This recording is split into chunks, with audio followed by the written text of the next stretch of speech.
Hello, my name is Vic. I'm 2 years old. Veer's a real character. He's smart, funny, adventurous, full of beans, and he's very cheeky. But underneath his healthy exterior, Veer's body has been hiding a very rare genetic disorder. I got anemia. Are you gonna help me? This means that his bone marrow is not producing enough stem cells, and so his blood counts are dropping. He will always have a higher risk of certain cancers, but soon he will need a stem cell transplant. Due to his Asian origin, Veer only has a 20% chance of finding a good match. Unfortunately, no one in our family is a match, so now we are relying on the generosity of an unrelated stem cell donor from anywhere in the world. All it takes to register to become a donor is a cheek swab. You have the rare opportunity to save a life of someone like Veer's, so why not take it? There really couldn't be an easier way to save a life.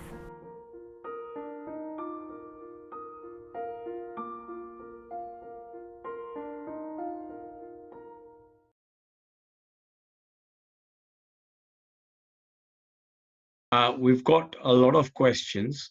We may not get through all of them this evening. We've only got about 15, 17 minutes altogether. So let me just start off straight away. I'll pass this question on to Anuja, please. Why are psychologists involved in the journey of a person with dementia? Often people with dementia have depression, and in fact when we do our annual dementia check, we always ask for depression because with any chronic disease, depression can be one of the things which aggravates the condition even more. The people who actually make the diagnosis, they're called psychogeriatricians, and they have a specialist interest. So there are specialists that deal with memory and all the complex emotional problems that are involved with the dementia, along with aggression, agitation, depression, all these things. So the psychogeriatricians are the people who are specialists in dealing with this. Okay. Thank you. Sandip? Fantastic. Okay, question for Manish. The Dementia Friends, is there one set up in Harrow or nearby? I know you've just given some website details, etc. So just a very quick answer, and how can someone find out their nearest center? Is it through the website?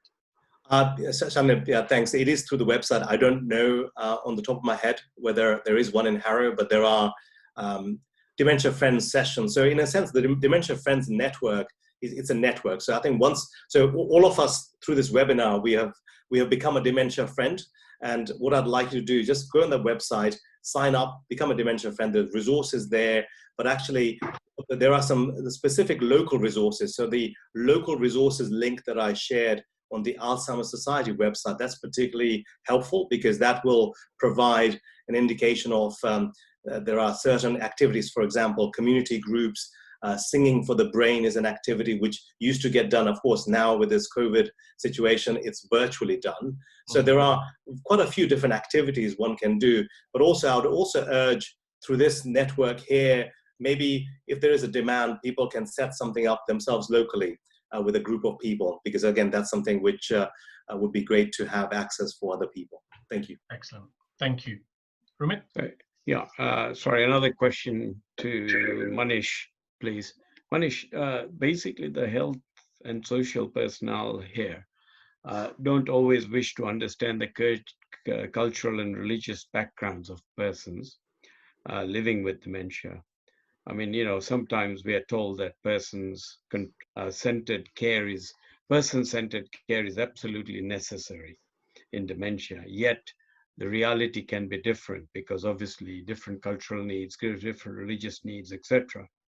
Is anything being done by the Alzheimer's Society to change this particular behavior?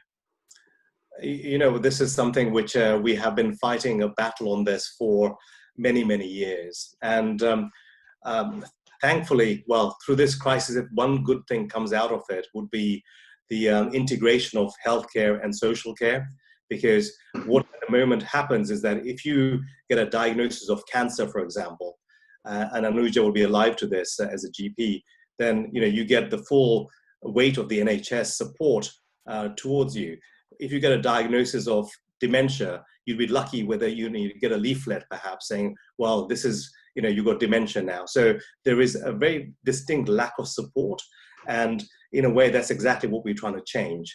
So the government has talked about that integrated sort of into health and social care. I think it's going to take some time to happen. In the meantime, I think what I would urge people to do is that the care system is challenged because of lack of resources. So, when you talk to your healthcare professionals, when you talk to your social care professionals, you have to sadly push and push and push because there is just a finite set of resources. And unless you are pushy, you're not going to be able to get what you want. That's the sad reality of what we have at the moment. Sandeep? Brilliant, thank you. Okay, it's really a question directed at Anuja and possibly Rajal as well. So I'll just read it as it came. So my mum has advanced dementia and is in a care home, and lockdown has worsened her condition. She now constantly wants to sleep all day, all night at the care home. Is there anything to come out of this? I think there might be a secondary cause, so we need to find out if there's anything else which is causing. There's always, when there's a sudden deterioration, we always look if there is a secondary cause. For example, it could be as simple as a urine infection or an electrolyte imbalance. So it's important to speak to your GP who would run a few tests, basic tests, blood test, urine test, to make sure that there isn't anything else which is causing this. The other cause could be depression, boredom, loneliness, all these things. And again, it's just thinking around the dementia. It's not always just the dementia. It could be other things around it. So just think around the box. Excellent. Outside. Yeah, and just to add to that, I would say that, once the sort of the clinical aspect has been looked at, I think it's also important if the care home has facilities of, I don't know, a iPad with a video, because of COVID, you can't go in and see. Even just having that facial interaction through technology may, be a small improvement for family members. So yes, I think clinical absolutely is important, but I think also if there's other routes that can be introduced as a digital connect with technology can help. Excellent. Thank you. Okay, in fact, you played straight into my next question here. Both you or Vivek, or both of you, do you think technology can play a really big role in dementia support? Because you're obviously in the business. So yeah, this is where you can at least tell us what the business does as well. But, yeah, I'll let Vivek jump in. Yeah, I think massively, absolutely massively. It's got a huge role to play in supporting people with dementia. As something as basic as Mom just mentioned around a video chat with someone who might be in a care home or might be isolated, something really simple like that, even just through WhatsApp or anything, is important. But there's definitely some really exciting pieces of technology that are being created for dementia sufferers, such as VR. So this is virtual reality, where people can put on those big goggles and they can be kind of sent back to a time when they might kind of recognize everything that's around them, kind of in the 60s or the 70s. Like I mentioned before, there's a lot of companies doing things like that. But also from a more kind of clinical basis and support, there's a huge amount that can be done in helping people through their journey of dementia, and hopefully slowing down any of the symptoms that kind of can occur. Definitely. Yeah, and just to add to that, I think it's also important to remember when we recognize someone that has dementia, how technology can also support. So even, playing small games, you create a structured time for you help them create a structured time in how they're actually living the day. So in the example of my mum, she loves to do her crosswords and she loves to, read. and she has a time set for that, and those things being digitized, we can also play. If we're not in the same home, they learn to use a little bit of technology with a bit of support, try to keep it really simple, but it helps them stay active.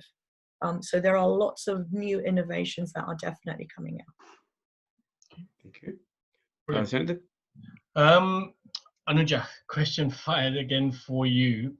Would children on the spectrum of autism likely to be suffering from dementia later on in life? Not that I've heard. I know people with learning disability, like Down syndrome, have a higher incidence of dementia, or they're at more risk of dementia, but I haven't heard of autism or Asperger's or anything like that. Okay, so no proven clinical record there. So, okay. Rumit? Yeah, thanks. Anuja, I'll ask you another one as well, please. How easy is it to get dementia tests done from the GP side for early signs of dementia? And also, what tests are available? And finally, I'm doing a three-parter in one. Is a CT scan any use for all of these things? Yeah. So to be able to get diagnosed with dementia, you do have to go and see a GP who will run some tests, a blood test, along with a screening memory test, and then refer you to the memory clinic for a CT scan. And a CT scan is actually vital in making that diagnosis, because you not only want to diagnose dementia, but you don't want to misdiagnose dementia. So you want to rule other things out which could be causing this memory problem, or whatever the problem is. How easy it is, I think it depends really on your GP surgery, how accessible they are, but it shouldn't be difficult. I think, as I mentioned in my talk, it's very important to give a good history. So if you're able to, as a family member, give that good history, that really immensely helps us, because the screening memory tests, although they're good, they're not perfect. So someone with a high level of intelligence might, pass the screening test with flying colors and not be detected as having early dementia, but an informant history, a history from a family member telling us how that person has deteriorated, is immensely helpful. Have I answered all of your questions? Yeah, you've answered everything. Can I just add one more bit, please? Is there a specific? I know you said before that dementia can happen to anybody. It's not age specific, but is there a generalized sort of normal age when dementia can start normally, or not? So generally, it starts after the age of 65, and so mid-60s, but it's not unheard of having dementia even in 20, when you're in your 20s. So it is commoner in older age, but there are some rare causes of dementia which actually happen in younger patients as well. People, as I said, with learning disabilities can get dementia earlier. Those with Parkinson's can get dementia. So if you've had diseases like this for a number of years, then you're more likely to have dementia earlier. Can I just jump in and Sure, add to what you just sort of talked about? In terms of diagnosis, I mean, just to, again, just highlight the experience that we had with Mum. She was initially diagnosed with Alzheimer's disease. And the sad reality, I think somebody talked about cultural specificity, and cognitive tests are typically done in English. So Mum was actually experiencing frontotemporal dementia. That's the dementia that she had. Now, frontotemporal dementia, if you're listening very carefully to what Anuja was talking about, speech, language is affected with FTD. So when the clinicians are asking Mum questions about stuff in English, English had completely disappeared from her language set, right? So Gujarati was what was retained. So of course, the scoring that you would see in a cognitive test is quite diminished. So it's really important, the resources that you have on the Alzheimer's Society website, you have all the different types of dementias. So if you're concerned about it, what I would suggest you do is to look at the different types of dementias, print out those fact sheets and almost kind of tick off symptoms, if you're sort of saying, because Anuja also mentioned that some of these dementia are overlapping because all of us are unique, and these categories, there are hundreds of types of dementias, and we're sort of lumping them into these buckets. But actually how the person is presenting, when they're presenting, is it early, mid, late stage dementia? All of these aspects will play a part in terms of that diagnosis. And in the end, it's only through the fact that, like Rajul was mentioning, my mum was doing word search puzzles. So even though her English language capability had disappeared completely, for some reason, she was able to do complex word searches. And when I presented that to the neurologist, she was alarmed by this. And she then conducted another scan, which then confirmed the diagnosis of FTD. So sadly, you just have to be vigilant about all of this, and you have to be on your game if you're going to take this to the level where the diagnosis is confirmed. Okay, thank you. Shandip? A question really for Manish, Rajal, and possibly Vivek on this as well. So Japan seems to be leading the way in longevity as well as tackling dementia. So many 100+ people who live there with a good quality of life. Is this to do with their way of life, or am I being too simplistic? Well, I'll jump in because the Dementia Friends program actually originated in Japan. So that's where certainly we have borrowed that concept from them. And as you rightly point out, they have a vastly aging population. Dementia is hugely prevalent in Japan. So that's not to say that they're not getting it. It is hugely prevalent. I suppose they have constructed societies or communities which are perhaps more dementia friendly because they've had more time to deal with it. There are also some cultural aspects in terms of the Japanese, in terms of how they go about things. And even though there may be more prevalence of dementia in Japan, there's also other aspects. So certain communities in Japan do not present high levels of dementia relative to that sort of age group in other parts of Japan. And those are to do with dietary factors, engagement factors, community factors. So when we talk about that kind of isolation or engagement, the longer you can keep somebody engaged with what you're doing and within the community, then the more chances that that person is able to live better. If you discard them on the side and because they don't understand things, then actually there's a spiral downwards and that person declines and deteriorates very rapidly. So that's my take on it, but I'm sure Anuja and Rajal may have some things to add as well.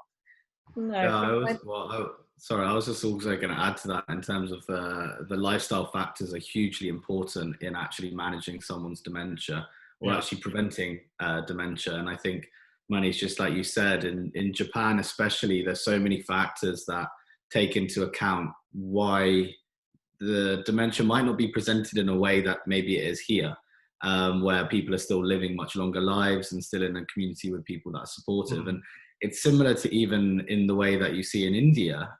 There's a very much a joint family feel.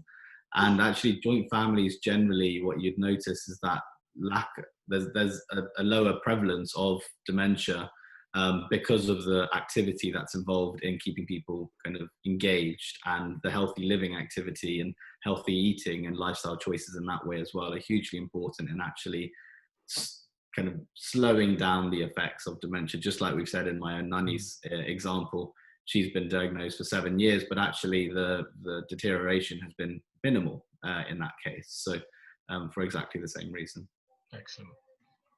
Okay. Rohit, how are we doing for time? Yeah, now I think we're now run out of time. So thank you again. What we will do is we will download all the questions that we have got, and we will pass them on to the panel and see. Some of these items I can see will be covered in the next session. So hence we didn't ask some of the questions.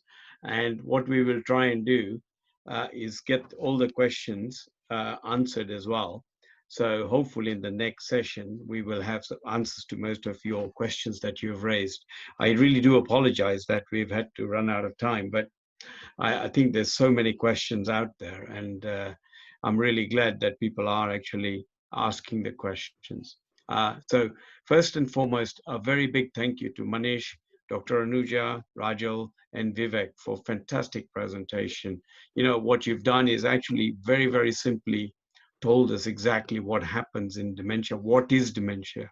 The next presentation obviously will dig a bit more in depth as to what medical stuff that happens, etc. And I think that will help you understand even more. So what I would suggest is, please, the next session is on Wednesday the 12th, which is next Wednesday. If you haven't already registered, or if you know people who would benefit from this, please urge them to register and join us next Wednesday. And we will very much look forward to welcoming you all then. I hope you found the webinar helpful. We have recorded this presentation, and we will put it up on the YouTube CAT8 webinars channel and also on Facebook. Obviously, we also are looking at helping the elderly, the vulnerable, and those in isolation, and key workers in these pandemic crises. So if anybody needs any help, the number's on the screen right now. And also, if there are any other questions that you may have and want to ask those, please call us, SMS us, or WhatsApp our helpline number, which is also on the screen. If you have any suggestions for future webinars, then please use any of these methods to come get hold of us. And thank you very much for attending today. Be safe, stay alert, control the virus, and save lives. Good night.